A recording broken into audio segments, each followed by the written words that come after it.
flag of the United States of America and to the republic for which it stands, one nation, under God, indivisible, with liberty and justice for all.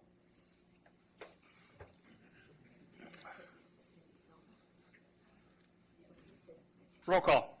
Lindsay. Commissioner Hudson is absent. He's here. Oh, He's here. he's here? By getting something. Okay, we'll note when he walks in the door. Alternate Tatson for Commissioner Metcalf. Commissioner Mitchoff is also absent. Alternate PIFO for Commissioner Glover. Here.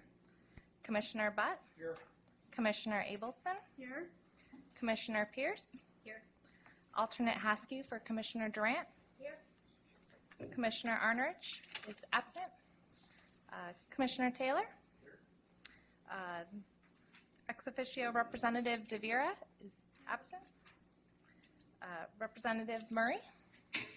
Representative Worth. Chair Romick. Here. And I will note that Dave Hudson has joined us. Thank you. Thank you. Public comment, item number D, is an opportunity for members of the public to address the authority on items that are not on the agenda. I don't have any speaker cards at this time. Okay, thank you. Walk right up and hand it to me, please. Or I also have a handout, too. I don't know if it's going to count against my time or if I... You can give it to staff and they'll distribute it. Jason Jason Benzis. Yes. Please give us your name, your affiliation, and your address, please. Good evening. My name is Jason Bezos. I'm a citizen of Lafayette, and you have a handout that's being distributed right now. This is a public comment on the countywide transportation plan, the funding update. This is to serve notice to you on the board here about the AB 1107 1/8% tax. Everyone in Eastern and Central Contra Costa County have been paid a lot of money in this, and there is no return, not one penny has been returned since 1978 to this region. As amazing as it sounds. You can see the bottom line there, $380 million in 2014 dollars, $280 million that has been shipped mostly to San Francisco to subsidize Muni. And so I'm bringing this to your attention because you guys are considering doubling our transportation sales tax in 2016 or whenever. This needs to be taken into account. You can see Concord alone, $115 million. Again, $115 million of sales tax collected in Concord for transportation purposes, but which has mostly been gone to Muni with no strings attached. So I'm asking here, I'm calling to your attention, I'm also asking you at a future date to pass a resolution urging the county's MTC representatives, you have one of them here, Amy Worth, to return our fair share. It does not require a change of the legislation, our fair share to Central and Eastern Contra Costa County. We need to plug this leak in the sales tax bucket, transportation sales tax, before more tax increases are sought. And so I have those details there. And I'm hoping that this will, and I've written in the Contra Costa Times about this, an op-ed published in September of 2013, so this is not news, but I am formally presenting it to the CCTA commissioners today for your action, and I think that your citizens in your communities would be probably surprised by these numbers when you go and ask them for a sales tax increase, and $380 million of their dollars mostly going to Muni with no strings attached, for Muni salaries, a slush fund for the Central Subway, and we have needs here that need to be met. That's why you guys are ostensibly are trying this transportation plan, to double the sales tax. How is this not outrageous that $380 million have leaked? This is probably the first time I calculated these numbers myself with sales, taxable sales in California numbers, as I explained there the methodology. But I implore each and every one of you to contact me personally and have a discussion. And you should be directing your staff to be investigating this, because this issue could very well sink the sales tax. When people see numbers like that, $380 million taken out of our pocket in Central and Eastern Contra Costa County and essentially shipped, no strings attached, to San Francisco, and the power is in Amy Worth and Federal Glover to start bringing action in the MTC on this issue, and I want to see action starting to happen on this. Thank you. Thank you for your input. Is there anyone else out there who would like to comment at this time? Moving on to item 1, approval of minutes. Move. Second. I have a first by Taylor, second by Pierce. All in favor? Aye. Opposed? Abstained? Motion carries unanimously. Item number 2, consent calendar. Are there any removals, comments at this time on consent calendar items? I have a first by Tatson. Yes, it'll come. Second by Abelson. All in favor? Aye. Opposed? Abstained? Motion carries unanimously. On to item 3.0, which is a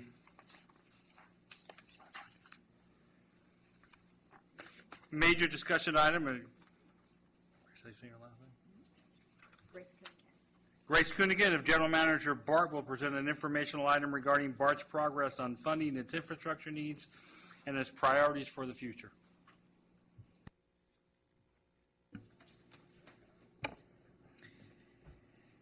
Commission members, thanks for having us here, and staff as well.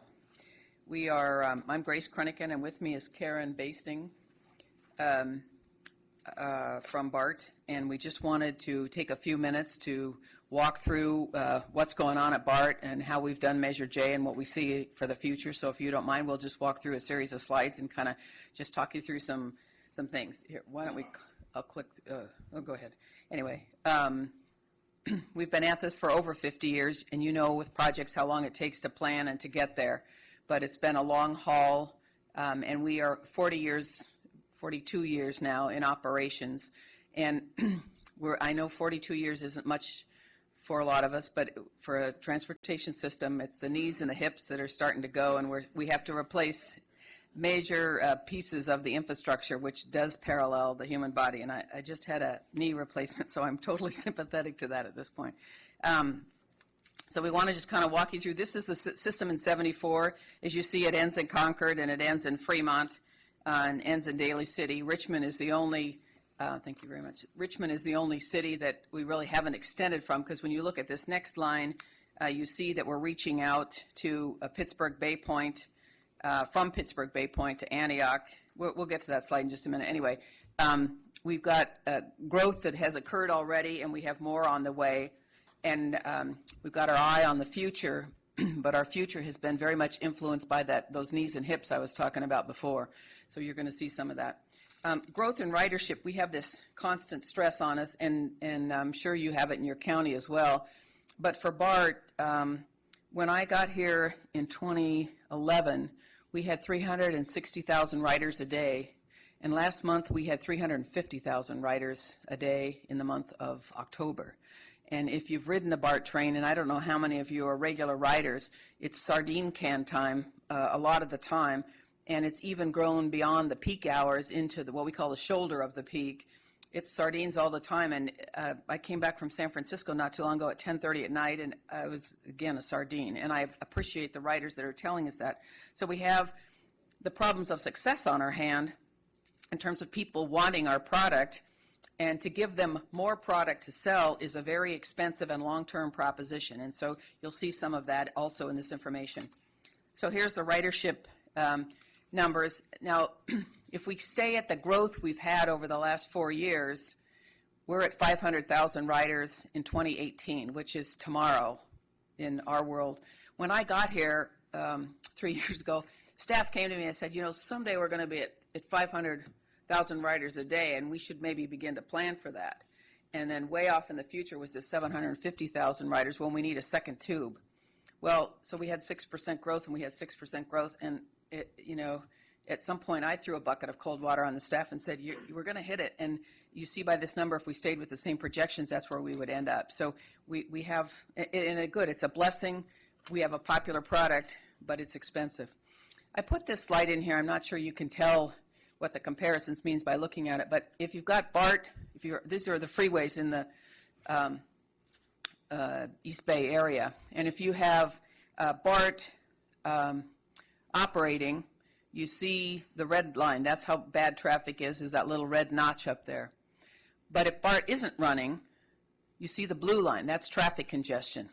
So your hours stuck in traffic goes way up if you don't have BART running. And this is incredibly important, I think, for Contra Costa County. Even the little one in the middle there is 680. between Walnut Creek and Fremont. So we don't run any BART trains between Walnut Creek and Fremont except along U around. And you can see that even when BART is running, you have much better service than when it's not running. So on those lines that we parallel the highways and the transit lines together, we have an incredible impact on the system. This is a slide. This slide actually was here from 2004, but these numbers were tested out when we had the BART strikes this past summer, and no one's saying anything to the contrary. So that relationship between transit and highways, you don't have to ride BART. You never have to ride BART. But what this shows you is you're better off if other people are riding BART, and BART's there to help you out. So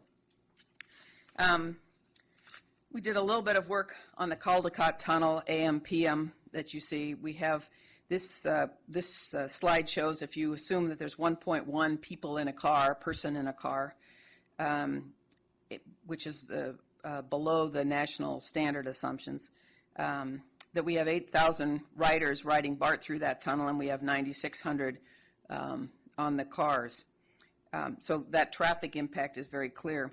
But what we're trying to do now is add cars to the system. We've put an order in for 775 cars, but we're looking at upwards of 1,081 cars. And if we're able to make some of the investments we're talking about, and I'll walk through those, then what we're going to be able to do is approximately improve capacity on the Concord line by 15% and on the Richmond line by 70%. And that's adding a few trains and filling out the cars.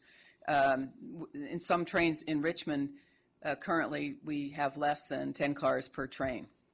So BART sat down and went through its capital projects that were critical for capacity, and it went through its what we call state of good repair projects, and we put together a list of the top 3 things that would help in both categories. So the cars, it says 1,000 cars on this slide presentation, but it's really 1,081 cars as part of the fleet of the future, and we have under purchase, I think, 775. These projects address both capital and state of good repair, and these are all twofers. They all help with capacity, and they help with the repair, what we call state of good repair. And they're linked together, these 3. I'm going to run 1,000 cars, you're going to need a new train control system. And to run 1,000 cars, you're going to need an improvement of the Hayward maintenance system. So we've begun to fund each one of these, but we're not quite there yet. So here are the extensions I talked about. As you can see, we have additional capacity comes through the cars, comes through train control, comes through expansion of the system, and this is the expansion of the system that's planned. We have our Oakland Airport Connector project, and that opens this Saturday to the public. You'll be getting a briefing on eBART, the extension from Antioch. You're going to have a discussion about that a little later in the meeting. And then we have extensions to the south, initially to Warm Springs in 2015, and then which is just within the Fremont community, and then on to San Jose Berryessa in 2017, 2018, something like that. So these projects are all underway, and as I said, one of them is going to open up here quickly. This is just a little perspective on BART compared to the rest of the Bay Area. Again, I really appreciate the size of the font on these things, but sorry about that. But just to let you know, on the far left is BART, which has, in this slide, I think, a 38-year history, or does that say 30.1? And this is from 2010, so you add 4 to that. So the average fleet is, say, 34 years old. And you see on the far right-hand side, Philadelphia, which is known for having old cars, and theirs are average of 16, 17 years of age. So probably we let the fleet go too long before we went through a replacement. But we're in the process now, as I said, of doing that. We have an incredible utilization rate at BART. This is all before I got here. I was very impressed with what I saw. Nationally, cars are used, they're out on the system about 60 to 70% of the time you see that. Sometimes it hits the 80s, but BART's got a utilization of 86%. So those cars are not only old, but they're running all the time. We run them at about 114,000 miles per year. What is it? 112,000 miles per year. And we were able to do that because BART has put together a very good maintenance program as exhibited by the space between breakdowns. Right now, they go 3,600 hours between a breakdown. That's you don't want to run them till they break down. We have a scheduled maintenance program to take care of those. But 25 years ago, their average breakdown was every 500 hours. So we've gone with this preventative maintenance program from breaking down on an average of every 500 hours to 3,600 hours. So it has to do a lot with taking the assets and getting very smart. Our workers do an incredible job. They're incredibly skilled, and we've got a good management system backing it up so that they know which cars to replace. So this isn't a frivolous request to replace the whole fleet. We have really done a good job managing it. And again, this isn't my management. This program was going on long before I got here.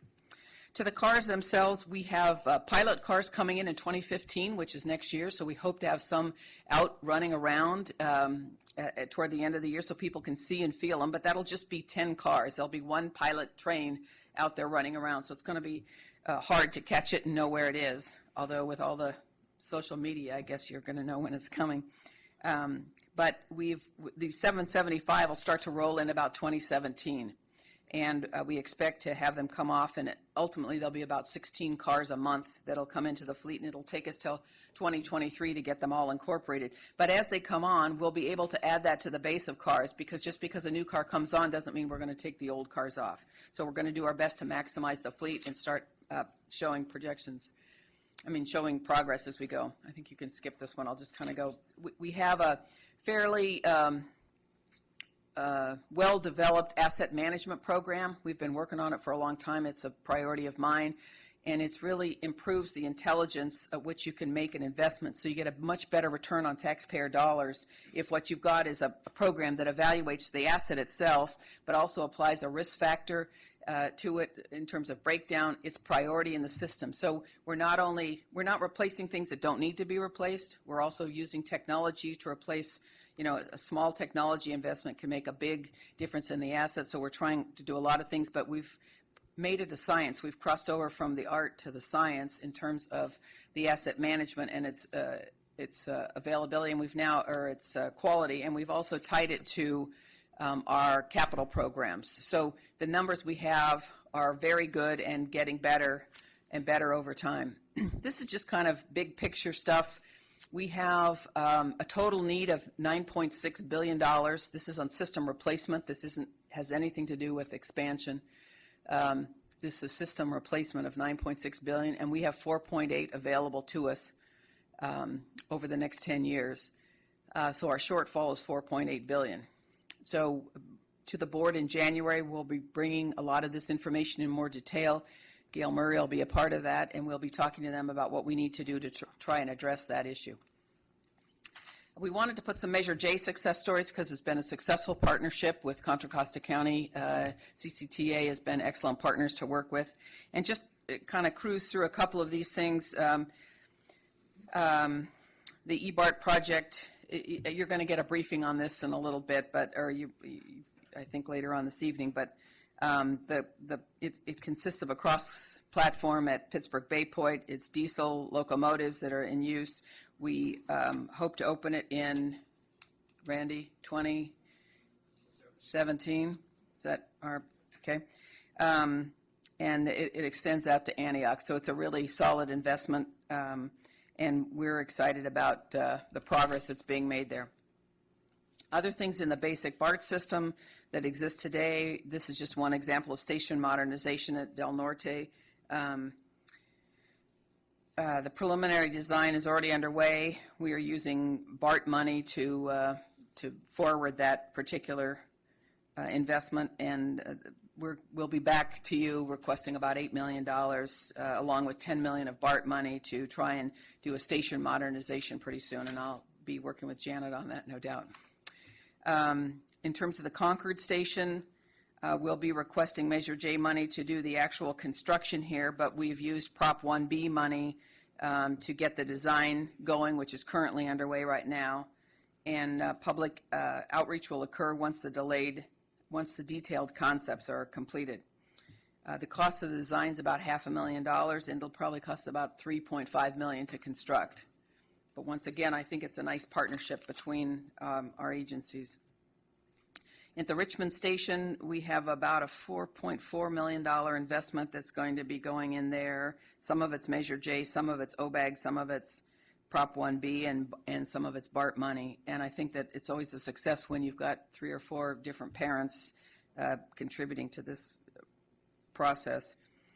We've given a notice to proceed this month, and we'll have upgrades to the parking where the taxis park and where the buses come in. And I think one of the big beneficiaries here is going to be the pedestrian, because there'll be a pedestrian walkway, and directions will be much clearer. We have some wayfinding work that's gone on. Eventually, I think almost every station will be aided with this. It'll all be completed in 2 years. It's taken us a while to get started on this, we know, but again, it's been a good partnership. MTC has been helpful in that regard as well. Some access projects we just put in, the parking garage, the Hercules Transit Center. We have spent a considerable amount of time trying to improve every station that we have and have a plan for it. So I think people are going to see themselves throughout the county. We've made a considerable amount of investment in bicycle parking. This slide is all about bike lockers. But in addition to the bike lockers, we have some new bike racks recently installed in the paid area in Pittsburgh Bay Point, North Concord, and Concord. And we have some new bike racks that are also going in Lafayette. So we have a pretty good utilization of the racks within about 3 months of installation. Usually they're full, so that we're trying to feed the demand as much as we possibly can. I think we'll just skip the bike parking. We're making some improvements at stations, and we also have we have a bike station at Pleasant Hill and Concord, and a bike pavilion at Walnut Creek. And we have 2 types of stations. We have the attended stations and the unattended station. The unattended station are at Berkeley and Fruitvale right now, 19th, and then the attended station, which is what we call the bike valet, and that's at Ashby, Embarcadero, and Civic Centers. So we have just one little slide here in terms of money, and we appreciate what Measure J has provided us in the past, and the $190 million is a lot. I thought I'd just throw up there what came out of Measure B, the 2B. We were very excited to see the passage in Alameda County, and so that was $865 million, and so that's all we want is parity. So it'll be $865, and we'll send you that as you guys go forward with your measure. It shouldn't be too much of a problem. But it was we did work in partnership very closely with Alameda County, and we did our best to help out where we could. And I know Randy is talking to Art Dow over there and to others, but we would hope to work with you as you go forward as well. And so that's just a little sampling of what's going on at BART, and I'd be happy to answer any questions you have. Thank you. Questions? Yes. Fill me in on your parking charge, and how does that allocation? It's a buck. I'm sure down the road it'll be $1.50 or whatever. But pardon me. It depends on which station you're at. Yeah, because there's one station is still $1. Right. We actually have 5 stations that until this month didn't have any charges at all, and we've now, all of the stations have a charge. Without going into too much of the science, the BART board adopted a policy about 1.5 years ago, I think it was, that dedicated the revenues from the increase in the parking to the stations and to station access. So improvements will be made at the stations, that help getting to the stations, and that help with any kind of improvements that are needed. So the money's totally dedicated. It comes from the stations and it goes to the stations. Not precisely dollars from each station there, but the program of improvements. And that'll help BART have the money to match some of the Measure J money that we were describing before. And the parking rate itself, though, is, so for example, we just started charging at the Coliseum, and that starts at $1. And then every 6 months we evaluate it, and it has to do with the utilization at the station. So if the utilization is high, it's very similar to what the private sector does. If the demand is there, the price goes up by 50 cents. It doesn't go up more than 50 cents every 6 months, but it's evaluated every 6 months. And there's a cap as to how high the parking would go at $3. Again, all set by the board, with the exception of the West Oakland station, which has a cap, I believe, of $5 or $6. So it's evaluated every 6 months. Not all of them move in any given time period. And then, we'll keep evaluating it, and if you hit $3, it'll stay at $3. So goal here is to in some ways meter demand and get people to carpool if they can carpool or take alternate means, but also give us some money to reinvest in access to the stations. Thank you. Thanks for the presentation. I was glad to hear that the capacity on Richmond line will increase by about 70%. That's very good news. And then I think I heard you say that the capacity on the Concord line or Pittsburgh Bay Point line will increase by about 15%. And so I'm wondering what additional steps could be taken to increase that capacity, because we'll have E-BART plus ongoing growth in the county. We have the tube between West Oakland and Embarcadero. Currently, we have 23 trains an hour that can go through that station. It can be 24 trains an hour for maybe 1 hour or something, but it doesn't, you get back up. So it's, let's say 23 trains an hour. With the new train control system, we will be able to get 29 or 30 trains an hour through the tube. And then the question comes, which lines are going to be beefed up to go through? So in part, it's an allocation of what's there now, and in part, Richmond can be improved because you have a train going through right now, but that train doesn't necessarily have 10 cars on it. So the reason we're able to add so much capacity to Richmond beyond Concord is, whereas Concord, most of the Concord trains come out at 10 cars apiece right now. Richmond has much smaller numbers on average. Does the 15% result from increasing train lengths, or is that anticipating the modernization of the train control system? For the Concord line? For the Concord line, it comes by adding a train set an hour to the line itself. So there'll be one train an hour more, which will reduce the waiting time in Concord. So that one train amounts to the 15% I was telling you about. Those allocations haven't been made. It's just what's possible given what we're doing right now, what can be put out of this. Thank you, Mr. Chairman. Thank you, Grace, for the presentation. A quick comment. I want to thank you and your board's leadership on getting E-BART out to far east Contra Costa, and we really look forward to a determination on a Brentwood station. We really like the McCollum Trail location. Two questions for you. One, if you want to talk a little bit about the Oakland Airport connector that's going into service, and then secondly, talk about electric vehicle charging stations and how they may be accessible to drivers when they come in to park at the facilities. On to the first one, the Oakland Airport connector. Right now, the trip takes about 20 minutes to via bus. 17 minutes is what it's scheduled at, but so let's say 17 minutes. And it costs $3. And the price of the next one, the bad news is it's going to be $6 a trip. On the other hand, it's a guaranteed 8-minute trip.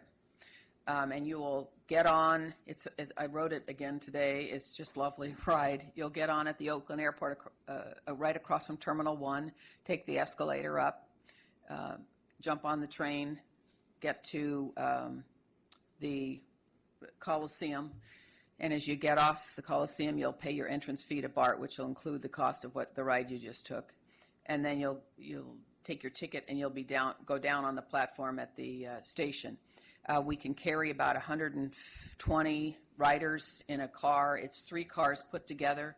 It's put together by Doppelmayr, and it's a people mover system, just as you see in many airports, the San Francisco airport, for example. So it just comes every 8 minutes and keeps going. It comes every, well, it depends on the time of day. It runs at frequencies as close as 5 minutes apart and at 20 minutes apart when in the less frequent time periods. It's a $6 trip, and we think people are going to really like it, and it's a terrific ride. It's just really enjoyable, and you're kind of above it all, and you get to look down. It's just, I think people will like it. And I also think it's going to put Oakland on the map and connect the East Bay. to look, it'll be very good for Contra Costa County. It'll actually, if you're going into San Francisco, it'll be equally as predictable a trip and the equal time to get to Embarcadero from the Oakland Airport connector as from the San Francisco airport. But when you fly into Oakland, you have better weather, so the trip's even more predictable because you know you're going to get there. So I think that it's going to really be nice. It's also nice to connect the two airports. To the issue of the EV charging, electric vehicle charging, BART has an opportunity to do a better job than what we've done to date, and we are working on what we should be doing and what we can provide for EV charging stations. And we're having discussions about the long-term charging and the super-duper charging, the one that happens in a short period of time. So we're having some internal discussions about that to see where we go from here. So I don't have a better response, I'm sorry, maybe. So I think demand is growing, and I appreciate you looking at it. The Bay Area Air Quality Management District that Dave and I sit on, they often have grant opportunities for the facilities or the machinery, the equipment. So if you're not looking at that already, you might want to take a peek because it might help you move your project forward in that regard. Thank you. We still have a policy framework to go through before we get to the grant application side and a discussion with the board. Thank you. Thank you. She may not get that grant now that she's pitching Oakland Airport over San Francisco, but that's another story. Only for weather purposes. That's For clarity, I heard two things I want to be. Mary just asked you about the connector to Oakland, and you said you get a ticket. We're not using Clipper on this at all. I know we couldn't do it on the air BART. Yes, we are. I'm sorry. You can use Clipper. You use your Clipper card. I'm Okay. sorry. Yeah. And the other one, you said we have 22 or 23 trains going into the Embarcadero. I'm assuming from this side right now. No, on the tube, we can handle 23 trains in one direction an hour. Okay. 23 trains an hour. And with the new train control system, we'll be able to handle, I think, 29 or 30. So that's a huge capacity increase. I'll be waiting to see that one. I'm constantly stopped as we wait for a train to leave Embarcadero. That's virtually where everybody gets out. I'll be waiting to see. Well, let me say that if we're going to get up to 30 trains an hour, we have other investments that have to be made in that station. So good to point it out, not just Embarcadero, but Montgomery as well, but particularly Embarcadero. We have the possibility of what we call platform edge doors, so the doors would open, but we can't use them right now. That's a far further off investment because our old fleet has two doors on a car, and our new fleet has 3 doors on a car. So we're prohibited from doing that. But to speed up the escalators, provide faster elevators, your issue of evacuating to be able to handle the trains coming in is a very real one, and we're working on that as well, knowing that when we get to 30, which is a few years off, but when we get to 30, we're going to need that, or 29 or 30 trains, we're going to need something at both those stations. There are capacity restrictions there. Yeah.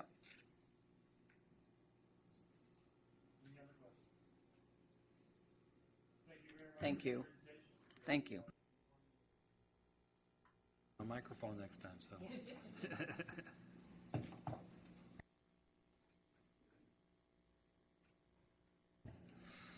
On to item 4.0, regular agenda items. 4A14, authorize request for qualifications for number 14-4 for investment banking services and update on authority debt portfolio. Mr. Carlton.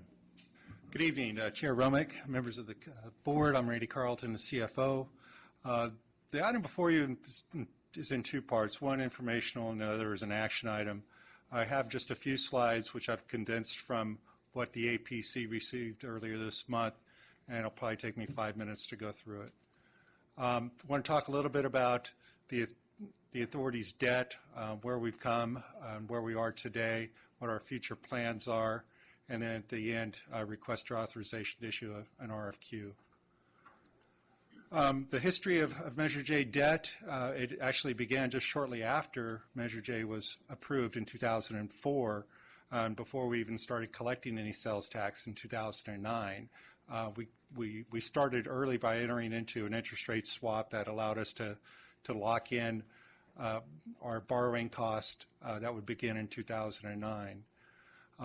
We issued $85 million of commercial paper, which largely went to State Route 4 to get those projects underway early. In 2009, on the heels of the financial crisis, instead of locking into long-term type debt, we made a strategic decision to issue short-term notes to bridge over that period of turmoil to where we could issue rates in a much more stable environment. We paid off our commercial paper. We reduced our swap obligation from $300 million to $200 million at a cost of $11.4 million. We raised over $122 million for our projects. In 2010, we refinanced those 2009 notes, paid them off, and issued a private placement floating rate note type of security with RBC Capital, and the purpose of that was to take out the 2009 notes.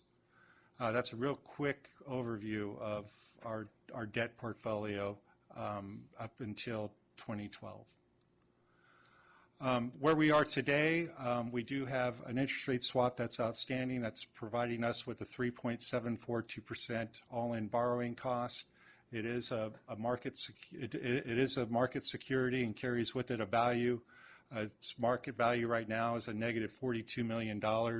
We have a credit extension from the bank, our counterparty to the swap, up to $40 million, and anything beyond that $40 million we have to securitize with collateral, which is what we've been doing for the past year in this low interest rate environment.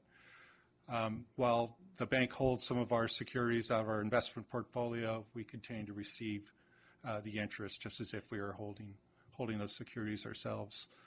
We have a very strong credit rating, AA+. That's just one notch below a AAA rating. We just recently had that refreshed from Fitch, and they provided us with a stable outlook. In 2012, we issued two series of bonds. The A bonds, which were variable rate, much like an adjustable rate mortgage loan, and the Series B bonds, which is a fixed rate type obligation.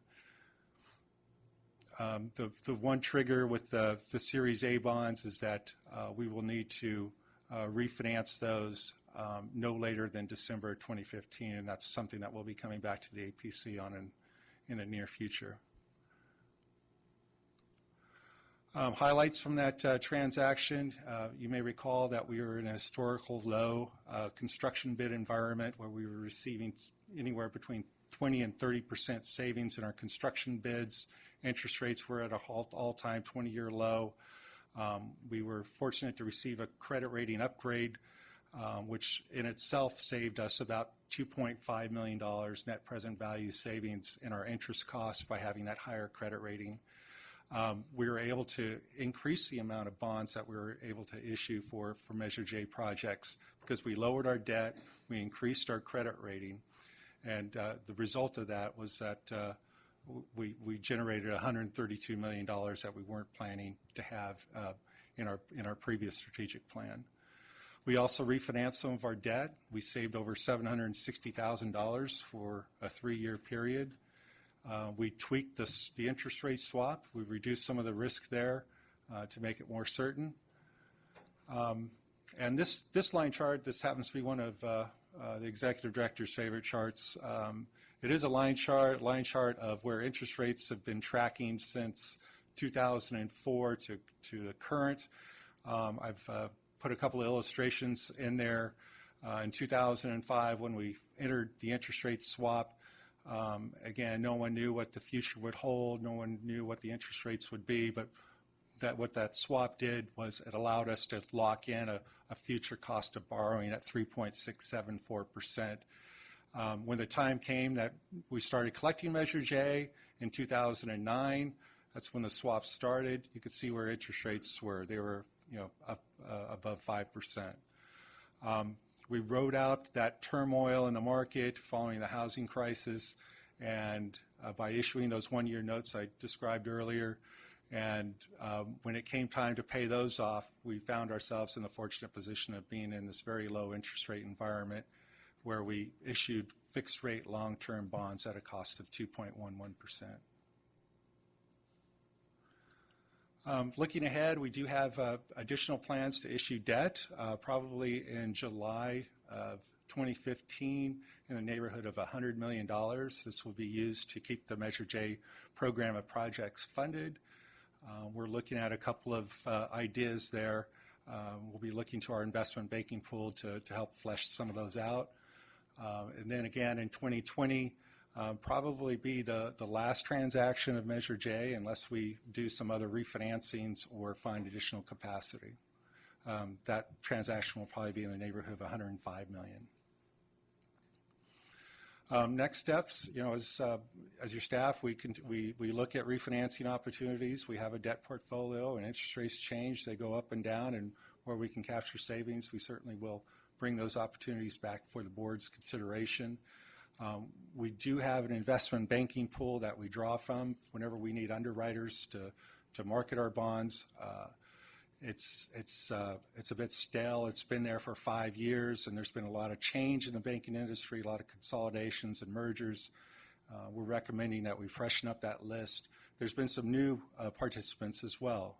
We know of a couple of local investment banking firms that would be interested in submitting qualifications. So it's with the APC recommendation and staff recommendation that you authorize us to issue an RFQ for investment banking services. Be happy to take any questions. Questions? No. I'd move the item. I'll second it.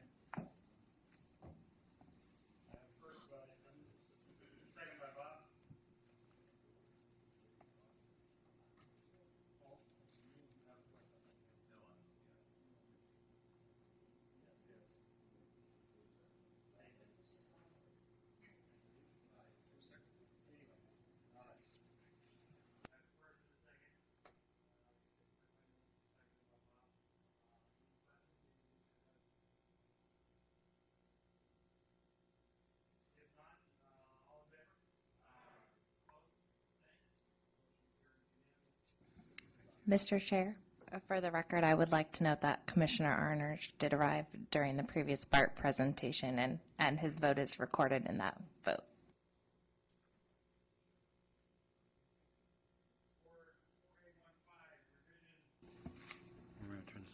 4815, revision to Chapter 4 of the Administrative Code regarding Conflict of Interest Ordinance 14-01. Thank you, Chair and members of the board. I'll be presenting on this tonight. What is before you is a revision to the Conflict of Interest Code. We're required to review the code every 2 years. Our office has reviewed the code, and we're recommending several changes. Several of them are just administrative to update the law and to make it more in conformance with the FPPC's model code, and some of them are substantive changes. We did review the volunteer committee positions, and when we reviewed those positions, we've noted that several of them included bodies that routinely gave recommendations to the board, which the board adopted without much change, if not any change. And because of this, we've listed them as designated positions. These committees include the Citizen Advisory Committee, Countywide BPAC, Paratransit Coordinating Council, the RTPCs, and the Technical Coordinating Committee. Those are the crux of the revisions. What we're asking you to do is to adopt the ordinance which adopts the Conflict of Interest Code. Will then get sent to the County Board of Supervisors, who are our designating code reviewing body, for their approval. Okay. Thank I'm you. happy to answer any questions. Questions at this time? Move approval. Second. I have a first by Julie, second by Newell. I know, yeah, there it is. This particular item requires a roll call vote. Those in favor of the adoption or revision to Chapter 4 of the Administrative Code regarding Conflict of Interest Ordinance 14-01, as your name is called, answer yes. Those opposed, answer no. Lindsay, would please call the roll call? Commissioner Hudson? Yes. Alternate Tatson? Yes. Alternate Pifo? Yes. Commissioner Buh? Yes. Commissioner Abelson? Yes. Commissioner Pierce? Yes. Alternate Haskew? Yes. Commissioner Arnerich? Yes. Commissioner Taylor? Yes. Chair Romick? Yes. Motion carries unanimously.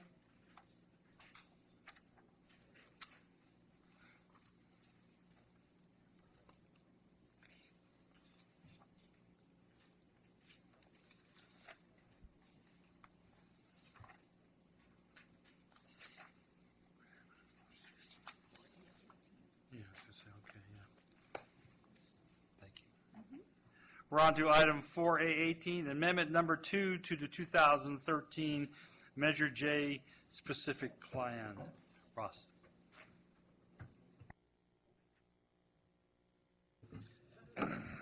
Thank you, Chair Romick and the Authority Board members. My name is Ross Chittenden. I'm the Deputy Executive Director for projects here at the Authority. I'll be presenting items 4A18 and 4A19 in that order, but I did want to point out that they are related action items for the eBart project out in East County.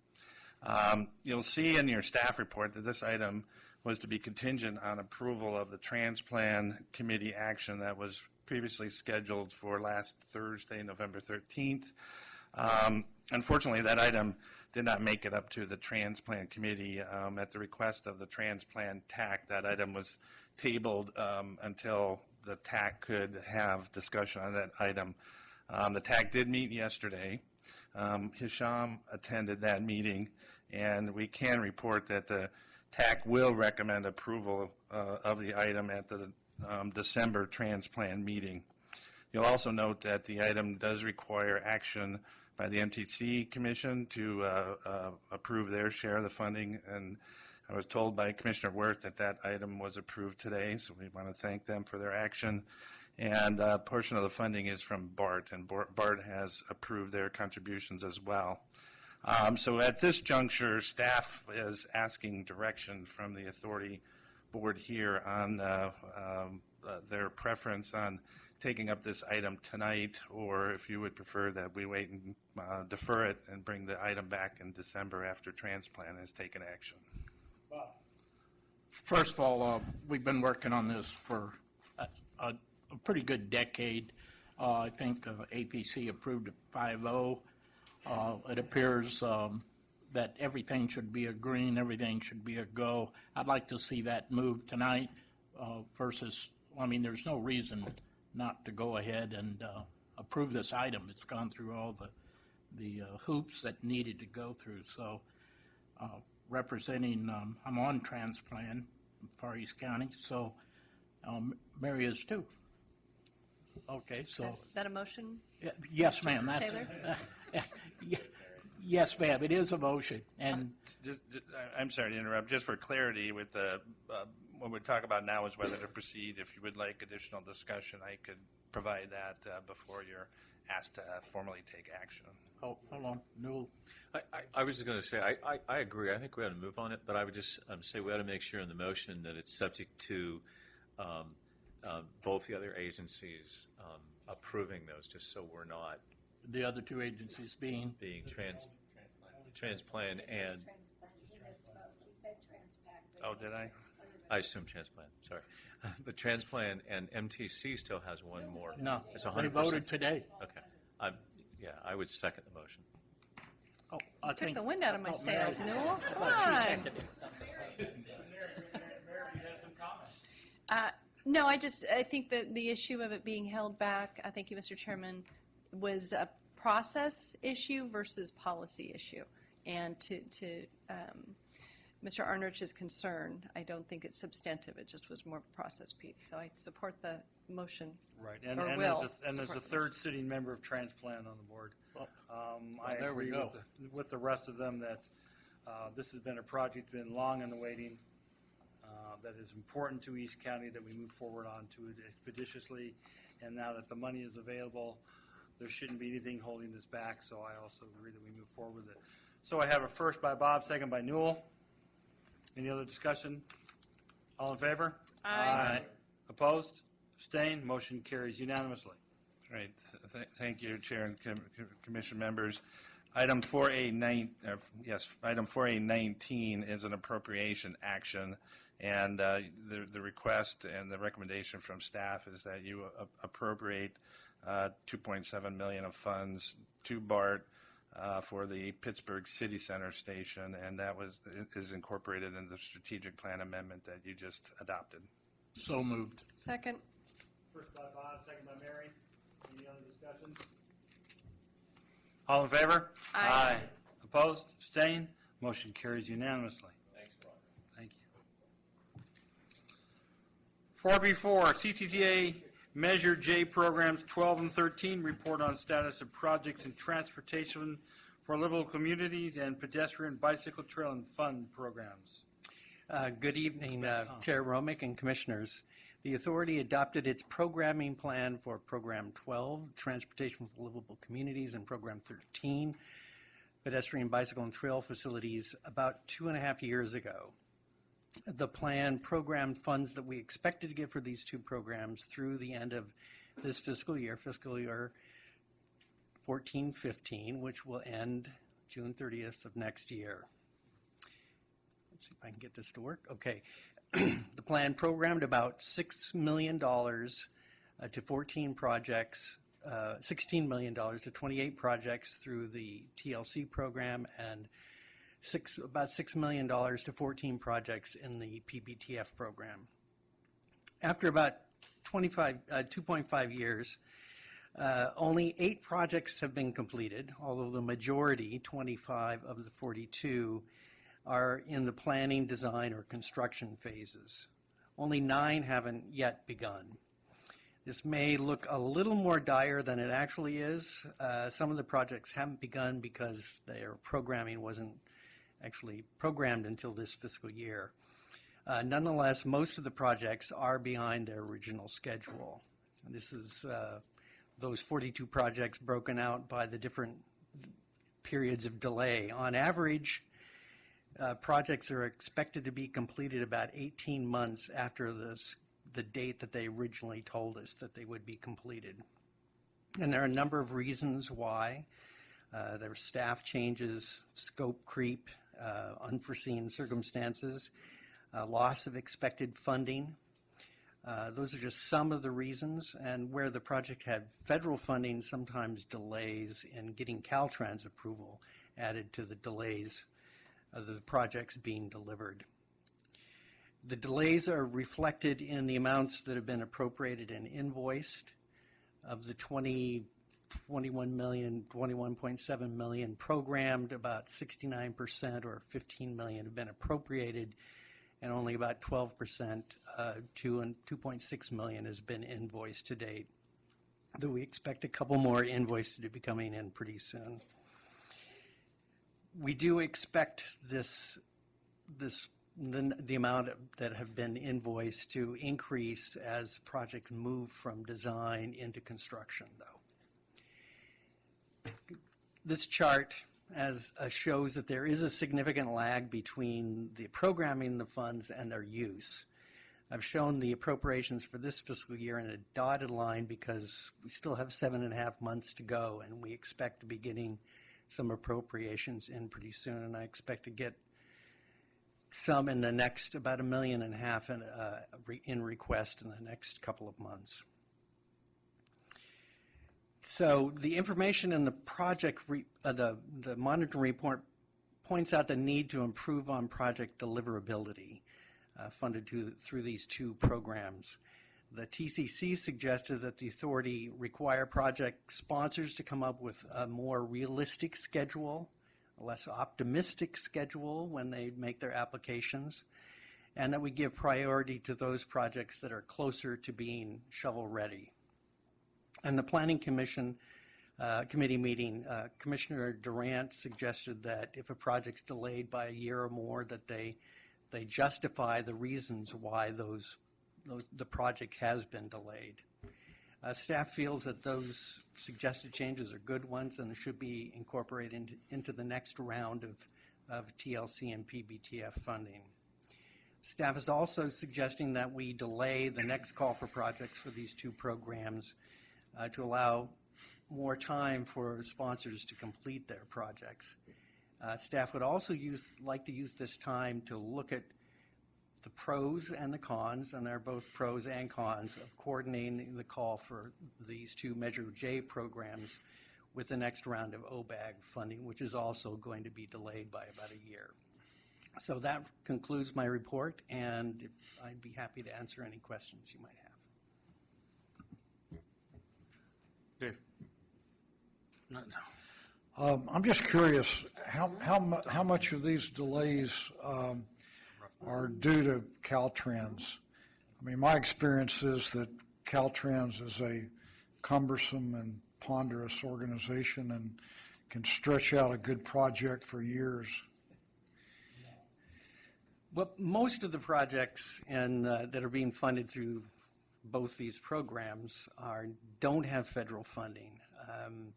There is one that does, and Caltrans approval did delay the project somewhat. Well, there are two projects, one in the TLC program and one in the PBTF program. But like I said, most of the projects don't have any federal funding on it. Sometimes there are two projects that are part of a much larger project, and delays in that project are delaying the completion of those projects.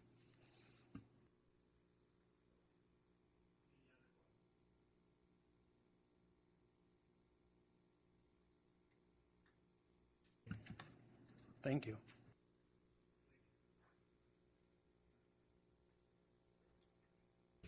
I would move the staff recommendation. First and second, first by Pierce, second by Tatson. Don? All in favor? Aye. Opposed? Abstained? Motion carries unanimously. 5B5, status report on 2014 draft CTP update and SEIR.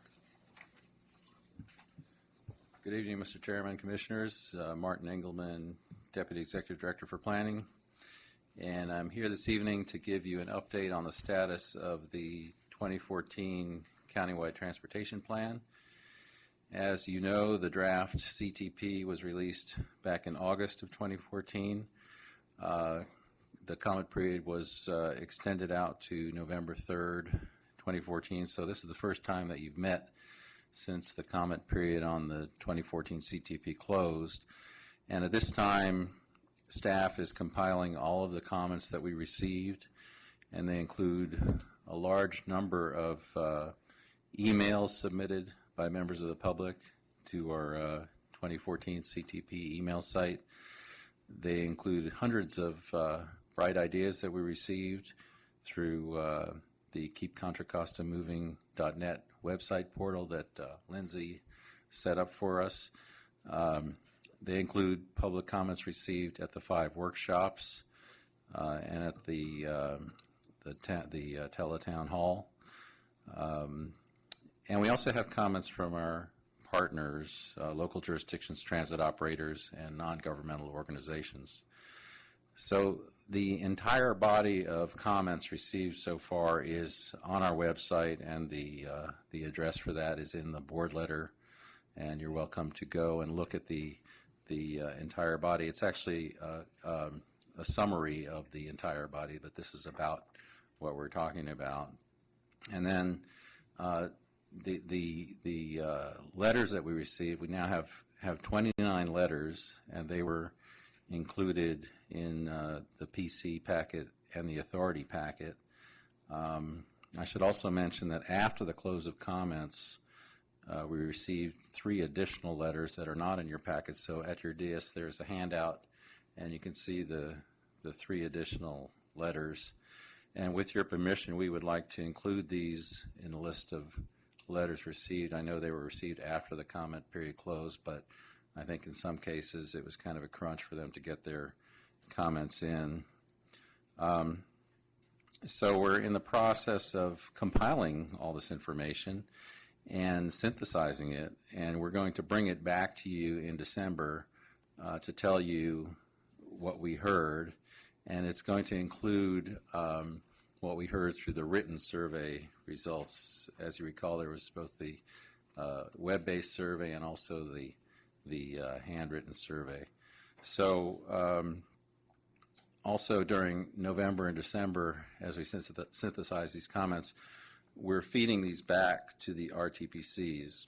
So the TACs this month are reviewing the comments received, and in December and January, the RTPC boards will hear the comments and also get their action plans finalized so they can submit a proposal to adoption to the authority for inclusion in the final CTP. The adoption schedule is slipping a little bit. We have a new overall schedule in the back of this handout, and we're showing now a March 2015 adoption for the plan. We're still going to call it the 2014 CTP. And so that once we hit that, we'll have completed the work on the plan. And as you know, the recurring story in this plan has been that we have $3 billion in funding to fund about $13 billion in projects. And that $13 billion is going to grow because we're going to start including some of these bright ideas into the list of capital projects. So the shortfall is probably going to grow. And of course, if you add in all the programs, it grows even further. So obviously we need to start looking at how we prioritize these things. We need to formulate a financially constrained expenditure plan so that we have a funding advocacy document at the ready when new funding opportunities arise. And it won't be long before MTC is going to be asking us for our funding priorities for the 2017 RTP. That's actually just around the corner as soon as they give us their new funding estimate. So the work on all that will commence in March and April of 2015 as shown in this schedule. I'm really here tonight just to tell you the status of the comments received, and in December we'll come back with a much more detailed presentation on what we heard and how we plan to respond. That concludes my report. Sure. Janet? Yes, I'm just, first of all, commenting on the three comments that came in afterwards. And in the spirit of including the public comments, I would like to include those in our comments, in the comments received. And do you want me to make a motion? Is that what that would take? You can just advise, recommend, that'd be fine. Okay, I would like to give direction then. Okay, direction. Okay. Thank you. And Mr. Chair, the board agrees with that. Okay. See a lot of nodding heads. Good. Nodding of heads. Okay. Is there any action we need to take other than nodding heads? Mr. Chairman, we just ask that you accept the report. Okay. So moved. Second. First by Janet, second by Newell. All in favor? Aye. Opposed? Abstained? Motion carries unanimously. Thank you. 4C1, revision of Chapter 6 of the Administrative Code regarding personnel policies, ordinance 14-02. Good evening, Chair Romick, members of the Commission, Randy Carlton, CFO. This will be a brief item. In April, the board gave direction to form an ad hoc committee to take a closer look at salaries and benefits. The committee has met a few times, and one of the recommendations that has come out thus far is to give the board greater latitude with respect to the time frame of approving our salaries and benefits. The way the code is currently written, it requires that the board do this on an annual basis. The revision that's proposed before you tonight will retain that option of doing an annual salary and benefits resolution, but also give the option to the board to do the same, but for multiple number of years, be it 2 years or 3 years, something akin to a 3-year type of compensation plan for the staff. The details of that plan will be worked out with the committee. We'll have another meeting in February in March, then return to the board with a proposal in April. So it's with staff recommendation and a roll call that the board approve this revision. So moved on that. Okay. I have a first by Bob, a second by Newell. Any questions? Mary? Mr. Chairman, just a quick one on the Exhibit A front page. There's a typo on policies. I'm sure that could be corrected. Thank you. Any other questions? Any other comments at this time? If not, 4C1 also requires a roll call vote. Those in favor of adoption of the revision to Chapter 6 of the Administrative Code regarding personnel policies, ordinances 14-02, as your name is called, answer yes. Those opposed, answer no. Lindsay, please call the roll. Commissioner Hudson, Yes. alternate Tatson, Yes. alternate Pifo, Yes. Commissioner Butt, Yes. Commissioner Abelson, Yes. Commissioner Pierce, Yes. alternate Haskew, Yes. Commissioner Arnerich, Commissioner Taylor, Chair Romick. Yes. Okay, on to correspondence and communications. Any comments on correspondence and communications? Item number 6, associated committee reports. Any comments on our associated committee reports? On to item number 7, commissioner and staff comments. Chair's comments and reports. I have none. Commissioner comments and reports on activities, meetings. Julie? I think there were several of us that will make the same report, and maybe I can help out just to be inclusive, that Commissioners Hudson, Abelson, myself, and Amy Worth, as well as Sherry McCoy, all attended the Self-Help Counties Focused on the Future conference. And I have to tell you, it was incredible. Is she out there? No. He doesn't count for us. He's no longer an elected official. We love him, but he doesn't have to report. We all attended the Self-Help Counties Focused on the Future conference in Santa Clara this past weekend. And it was intense. It was fruitful. There were about 600 of us there, not all elected officials. In fact, we were in the minority. We had the largest presence of any county. Most counties sent no one from the elected offices, but their staffs were there, and there were a lot of consultants there, and there was a lot of exchange of ideas. And one of my goals over the next year is going to be to work to get more elected officials there to hear the kind of information that we heard. There is cutting edge stuff going on with regards to technology, and Randy led a fabulous panel on connected vehicles and where they're going in. And frankly, I think it's time he does it again for us so that we're as caught up as the rest of the state is right now, because well, he brought in some folks that we haven't heard from before, and there's some new technology out there that's pretty amazing. I would like a translator for one of them, however. I had to really work hard to hear. One Japanese gentleman was very elegant, and most of the time I could understand him, but about a third of the time I really didn't get it. So, because the accent was just one that I had trouble with. But fortunately, he was very graphic with his hands, and so we understood what he was saying about the vehicle here, talking to the vehicle in the blind spot here, and keeping them from running into each other, and how they were communicating. It was fabulous.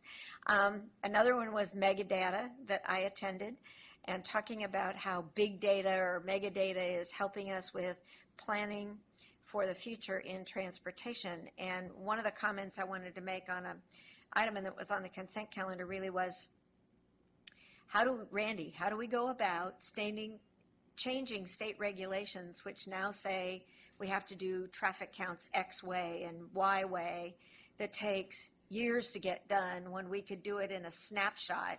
And this kind of big data can give us far more accurate counts and predict ability from one day to the next. They know what Tuesday morning versus Friday afternoon versus 4 o'clock in the morning on January 30th or whatever. They can tell us all of that right now with the data that's available. It's all out there. And it seems like we're spinning our wheels and spending millions and millions of dollars in our planning that we don't have to. And it's costing us years in time in planning when we can get some of this real-time information right now. So that was one of the really fascinating ones that I went to, and the others may have others that they went to that they could report on. But I got to tell you, it was amazing, and if you have the opportunity to go, you need to go. They're not the conferences of old that were a little dry sometimes. These are really interesting. And you talk to people, and you network with folks that really give you an idea of what we could do if we just put all our energies focused in the same direction. So it's awesome. And we celebrated Measure BB's passage, which was awesome. Oh, thank you, Mr. Chair. I just wanted to pick up on Julie's excellent report. To Commissioner Butt's comments about the length of time it takes to work with the state on projects, and certainly we talked a lot about trying to look towards whether it's state legislation to get some, project streamlining out of the state, because there's a serious concern of the fact that, well, if the state isn't providing any money for our projects, maybe they can help us get them done with our money rather than standing in the way. The other interesting presentation was one on pavement conditions and the tremendous poor conditions of streets and roads in California. And it really pointed out to what we are very similar to what we're doing in Contra Costa County. Is basically we're going total self-help from the federal and the state government to the region to local cities. It was a very compelling presentation. It's available online, and I think that they had posted a website where we could get the information. It would be really interesting for everyone to see it. It was very graphic, very clearly illustrated in terms of the comprehensive nature of the problem, and had some really solid material. So, great. I just wanted to elaborate on what Grace already told you. The Oakland Airport Connector will actually have the ribbon cutting on Friday at 11, and the public is then invited to ride for free from 1 to 3 p.m. And then it will actually open to everybody on Saturday. But you're all invited to come to the opening ceremonies, or bring the kids and have them ride for free on the new train. Yeah, I ditto what you've heard previous, and save us 3 minutes right there. I was impressed with the panel on eminent domain condemnation. How do you get these right-of-ways when you come up with these huge ideas and there's 15,000 different owners? And you have the right to go on the property and take borings, but you tick off one owner and there's 10 years of lawsuits and whatever goes down. A lovely way of getting things done. The other thing that really impressed me, and Randy's probably sick of hearing this Autodesk disc, whatever the company is, where they can just show you in minutes what something would look like, and you could actually get on a train between Walnut Creek and Dublin and see what it would look like, before you go to, I was being good, but, you just take an empty slate, and the next thing you know, you got roads across there, put in little benches, and it was impressive. I think when you go to try and get something voted on, and you show people this instead of just looking at the YouTubes they're looking at, it could be the difference.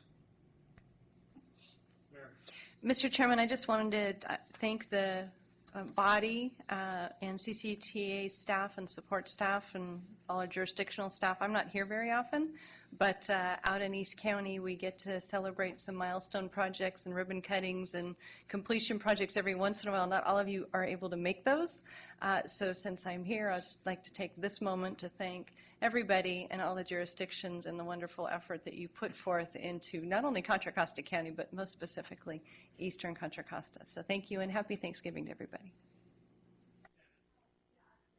The conference, one of the things that I noticed and that I think was the biggest takeaway for me had to do with BB, and it was the talk that Art Dow gave about commitment to working on the measure, that everybody had to be really committed. And one of the reasons that it really came home to me is that I don't know how many of you know that my next door neighbor lives in Alameda County. But anyway, when I go to the grocery store, I wheel home through Alameda County the entire way. So I was doing that just a few days before the election, and all of a sudden I hear my name, and Art Dow comes over and hands me a brochure. He's out walking precincts in my neighborhood. And so I think that is a challenge, not only to Randy, but but also to the rest of us, that should we be in the same position of having a measure, that we need to have that kind of commitment to it also, where we actually are, spending the time, not just making phone calls, but we also have to get out there and walk and phone and do all of those things too, like we do in our own local elections. That really, that I think was a really big difference for them, and I think it should be a challenge to us to do the same thing, should we be in doing that ourselves. So I think that would be my biggest takeaway. And I'll leave it at that. Okay, thank you. Anyone else? Executive staff comments. I have a couple of comments, Commissioners. One is our staff was trained last week on Autodesk, so Ivan and Stephanie and Matt all know how to use that software package. That software package has been around for some time. Bartonay used it to drive the Bay Bridge to try to sell the S-curve and get people to kind of understand how that bridge would work, and this was many, many years ago. We have tried to take a look at those opportunities. A lot of our problems, our projects are already designed, and so it's too far down the road, but we hold these things we call tech series. And Jack's here, so he's the tech series guy. And the idea there is that we know that the cities and the county sometimes don't offer as many training opportunities as they possibly could. And so we bring in vendors to talk about some of these technologies that are available, and we get pretty good attendance from the cities and the county. And so we're trying to do our part to make sure that these technologies are available. The idea of a City 3.0, I think isn't that right, Lindsay? The new tagline is City 3.0, is a city that is wired so that you can get that kind of data. Our problem is that a lot of our infrastructure is so old, we're just trying to keep it going with Band-Aids and those kinds of things. And so one of the reasons why we stepped out of the box here and created the largest secure autonomous test bed in the United States was, one, then Commissioner Bonilla said, Randy, you bring smart jobs to the Naval Weapons Station. My question was why, and she said, because you'll do it. And I said, okay. But the real point there is that if this progresses the way we think it will, and we do testing outside of the gates, we can actually outfit some of the cities like Concord, Walnut Creek, and others with the latest, greatest technologies. And if you ask your traffic engineers in the county or the city if they could use better tools, I guarantee you they're going to say yes. Are you using 21st century tools? The answer is probably no. And so how do we do that? Well, we need to find ways to fund that infrastructure, and we think that this connected vehicle, autonomous vehicle, is one way to do that. And so one of the automobile manufacturers that we met with the other day, they said, why didn't you ask us first? And then they said, we'd pay $5 million right now to get in there and start testing and then test outside. So there's some real money available on the industrial side because they've got to test this technology anyway. And so we're really working hard to try to get that stimulus here in Contra Costa County. Speaking of stimulus, the largest stimulus, or the Recovery Act project, got another award. Thank you to MTC. It's something in motion, huh? Excellence in motion. So we got that. We did open a couple bridges in East County there at Sand Creek. I know, Mayor, you only wanted one, but we gave you two, so Merry Christmas. No, it's already taken and being. On the success story side, and we do, actually, I'm going to give you an update. The gentleman that had an accident on a State Route 4 that got hung up in the concrete paving machine is stable, right, Ivan? He's lost a leg. They haven't started repaving yet because OSHA's still doing a study. So I wanted to give you that update. So that's not necessarily good news, but he is alive and he's stable. But we always talk about successes, so we're trying to become more efficient. So I was asking the team, hey, what do we have as far as efficiency? And Denise said, I have a good news story. And the long story short is the way she used to buy envelopes, it would cost $1,600 to buy envelopes.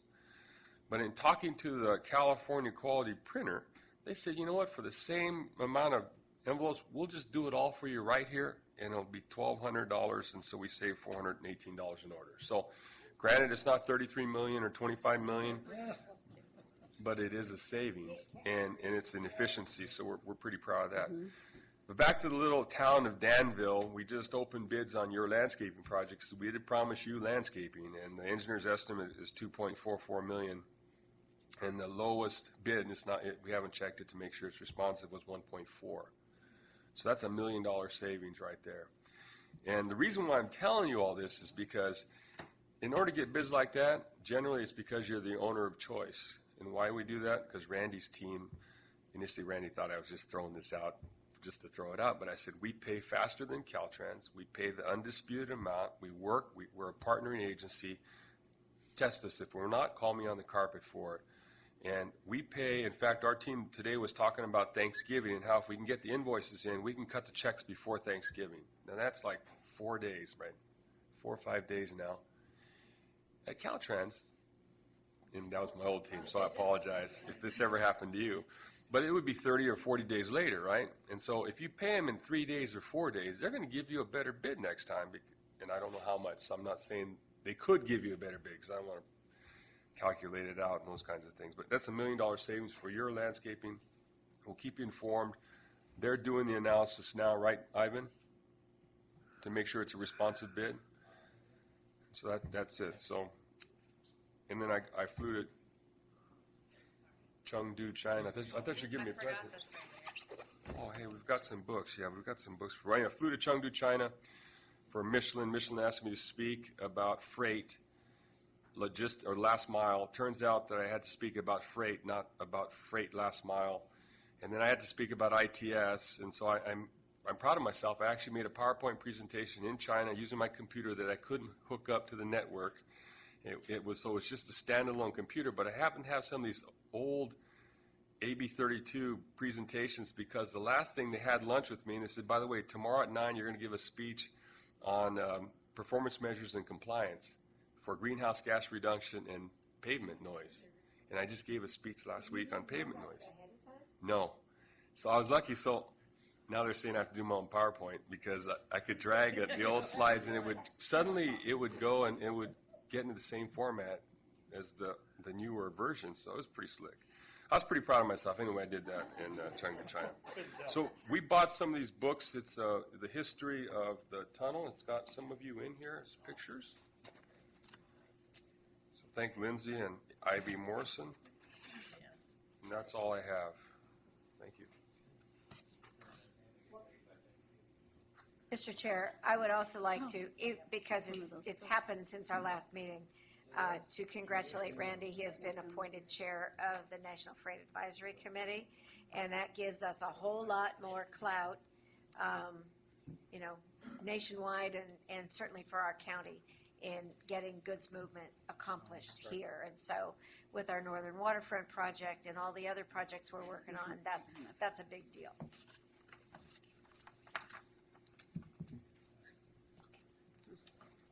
Thank you all. Calendar, any questions on the calendar? If not, we'll move for adjournment. Unanimous decision. Thank you. Thank you all for attending this evening's meeting.